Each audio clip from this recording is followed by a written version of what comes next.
ওকে মশারি চাপা দিয়ে গেছি, মশারি দিয়ে ঢাকা দিয়ে গেছি, এসে দেখছি মশারি তুলে নিয়ে খাচ্ছে। কি অবস্থা!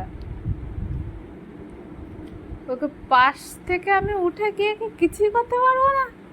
সবসময় আমার পাশে বসে থাকতে হবে? মশারিটা এই দেখো, এই ঠিক এইভাবে এইভাবে আমি মশারিটা চাপা দিয়ে গেছি, আর এসে দেখছি মশারি ওর এইখানে, এইখানে ওর মশারি। তাহলে কি করে হবে? কি করে হবে? তুমি এত দুষ্টু করলে কি করে হবে? আমি আবার এক্ষুনি মশারি চাপা দিয়ে গেলাম তো, বল। গেলাম তো। তুই মশারির তো বাইরে বেরিয়ে যাচ্ছিস কেন?